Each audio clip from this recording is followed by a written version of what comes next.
Hey folks, I got my upper ball joints for my JBA ball joints, and I'm going to show you guys how to rebuild these things because they're super easy. I made a series of videos, but I'm going to hope to make this one into just one video. So all you're going to really need is a 19 millimeter, a 22 millimeter, 2 1/2 inches, and 1 inch. Rather it's a wrench or a socket, it don't matter. It'll do the job. So what we have to start with now is, being that I just jacked it up and took it off, I have a jack stand underneath here. I don't like the look of it, so I'm going to switch this baby around. And now I'm going to let this down slowly and then put this jack underneath that lower control arm in order to better make that upper control arm a little more. That should have gone down a little slower than that, but whatever. This way it makes that lower, that spindle connected to that upper control arm a lot easier to move, because when you have this thing all the way down, that lower control arm has a habit of going this way or that way, and it's real hard to get it to line back up with that upper control arm and that ball joint. So what we're going to do is we're going to turn around and jack this up just a little bit, just enough to take some tension off of that. Let's see, this here looks to be about good.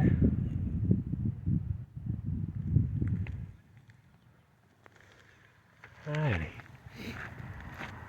Now we are going to use a 22 millimeter.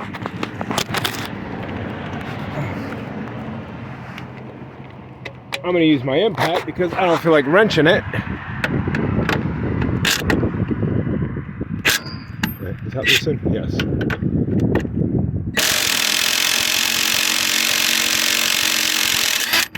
No wrenches. Look at that. That's done. Now all we have to do is use a hammer, which I believe I left over here, which I see I didn't. Here it is. I had it in the right spot. This is a hit point.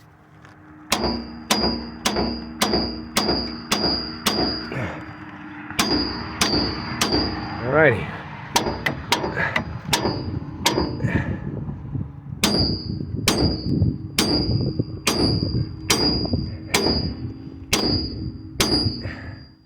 Alright, we're going to have to use both hands for this. Alrighty, after two-handing it, I wind up hitting it right there and it popped it right out. So, after that, kind of just see what I mean by wanting to go one way or another. When that's all the way down, you trying to put this back up here is going to be almost impossible. You're going to be fighting a mule. Anyway, you guys will find that out when you take these lower control arms out to redo those. So that's what I'm going to be doing. So this way it comes with the new ball joints. Anyway, I'm going to show you guys how to rebuild these bad boys right here. So what we're going to need a 1/2 inch for the bottom. Of course, this little zip tie is always in the way, so I take that off with the screwdriver, but there's one. Ta-da, that fell. And here's the other. Or you can reverse it. And wherever that little socket went. Anywho. Alright, what I have is my 1/2 inch ratchet here. And I'm going to use that. And I'm going to break these free, all 4 of these bolts. And after I do that, you will see how easy it is. Alrighty, once you take off these 4 bolts, or the 4 nuts and the bolts here, you see they just slide right out. But here's the magical thing about this actual ball joint. Just take this little zip tie off. I'm going to try to save these boots because these boots are still good because I just bought them. So I don't want to waste a good boot, you know, because these things do tear, and I'd like to take this off as nice as possible. There you go, pop right off. Now, this one feels better than the other one, but this is how easy these ball joints are. No press is needed. See that? Your ball joint is out. That's how easy it is to take these JBAs. This is probably one of the biggest reasons why it's worth even spending the money on them, let alone the advantages of having a lifted suspension. Because you're not using a press to be pressing this thing out for 15 minutes and then trying to push it in. You know, if you ain't got a press in, you're beating it out and then beating it in. I'm telling you, that's the long way. Anyway, that lower ball joint or upper ball joint's out. So I'm going to show you guys in a second here how to actually replace this. And actually not replace it, but rebuild it with the rebuild kit, which is $69 for both sides. Keep that in mind when you go to buy them when they're pre-made. They're $69 for one. So you're going to literally cut your costs in half, and it literally takes maybe half hour total time. Alrighty, with an adjustable wrench, you are going to want to take this grease fitting out, because the little spanner wrench they give you, which is alright, but that's why you need the 1-inch socket, because that's what you need to fit on the back of this, is a 1-inch socket. Now this spanner wrench fits inside the holes on the back side of your ball joint, but it will not fit in there with that grease fitting on, so we have to remove that. Alrighty, I removed that grease fitting. Now what I'm going to use is I'm going to use my actual impact gun, because it works extremely well for removing the back of these. Now don't think removing this little nut back here is actually going to turn around and fight you, because it really doesn't. I don't even have to have this connected in order to take this off. So I'm going to stick the spanner wrench in those holes. You'll see the holes. I'm going to stick those pins right in that hole. Then what I'm going to do is I'm going to grab this with a 1-inch socket, and I'm going to stick this into my impact gun, which, keep in mind, is a battery operated one, and I did not charge this since I started the other side and did that side. Oh, I got to hold on to it for 1 sec with both hands, but you get the gist of it. Stick this in. If you are doing this with a ratchet, I recommend you actually leaving this on your upper control arm, moving it out of the way, pushing it all the way down, and then cracking it loose with the ratchet while it's on there. But with an impact gun, it's really not that hard. All right, took about 2 seconds. And that's how fat it is. That's as long as you have to worry about backing this thing out. It's really not hard. It's super easy once you break it free. Now I want to show you a very important thing. This washer, when you take it out, the new one, put it in the same way. It's beveled into the direction of the ball joint, I believe. We'll find out right now. All right, so this was facing outward. The other side was facing inward. So that being said,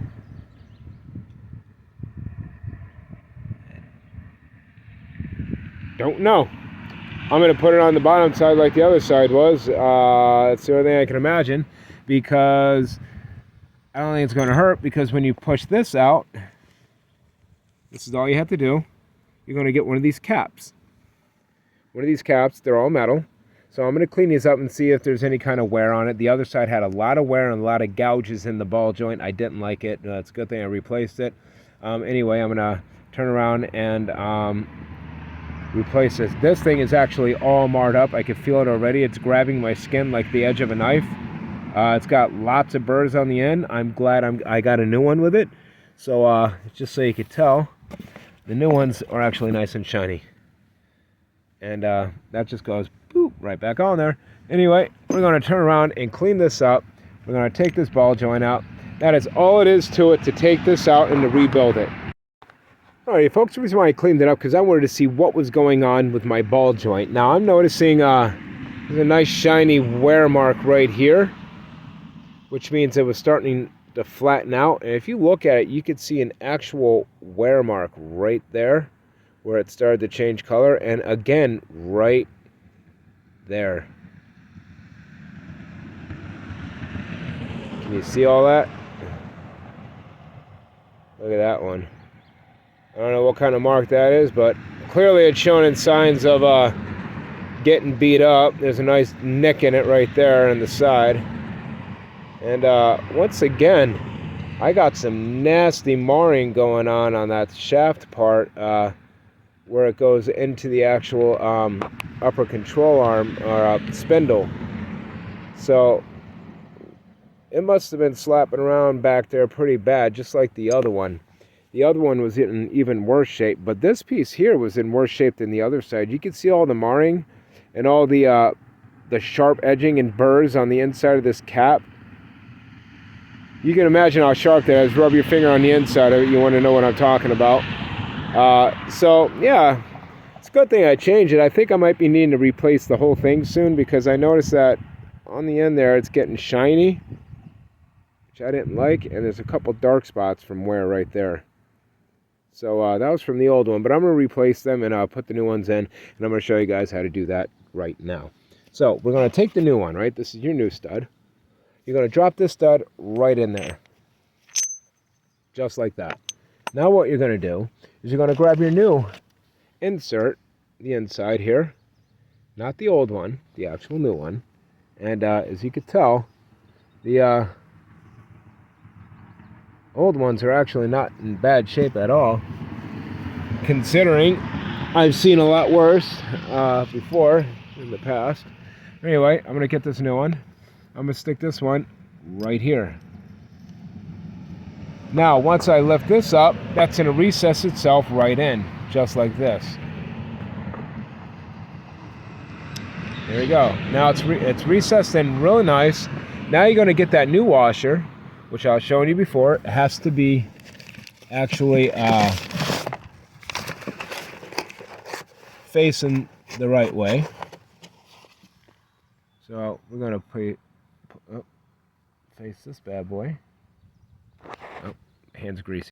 Anyway, put the new washer in. Now what we got to do is you got to make sure that bevel is on the right side. I put it facing the lower part of the bevel facing downward and the higher side facing outward. And the reason why I did that is because it matches the edge and the depression down inside. So I'm going to leave it that way, not the way it was when I took it off here. So once you do that, all you need to do from this point is this. You just need to go over here, pressure control arm down, stick your new ball joint right in. You want to make sure your wide end goes to the back and the little notch part goes in the front. And you can't really mess it up because the ring of dirt and rust or whatever will be right here. So once you put that in, I'm just going to stick a couple of the new bolts in, and then we'll call it a moment here. Each side comes with its own bag, which is kind of nice. So you don't really mess up the parts that you need. So you just open up one bag and it gives you the parts. So what I'm going to do is I'm going to put these 4 bolts in, and I'm going to put the nuts on, and then I'm going to tighten up that end cap that holds the grease and everything and the actual ball joint. The reason why I like this setup actually is because the upper ball joint seems to be held on by the bracket and these bolts. So like that cap is the thing that holds the whole entire ball joint in. Everything else is just a bracket that holds the rest of the ball joint housing in. So it's actually almost, I'm telling you, as beat as they were, they hold in pretty good. So I'm going to put these bolts in real quick, which are these here. Comes in a package. You're going to drop one in there. You're not going to want to drop the nuts like I just did, but let me put them all down.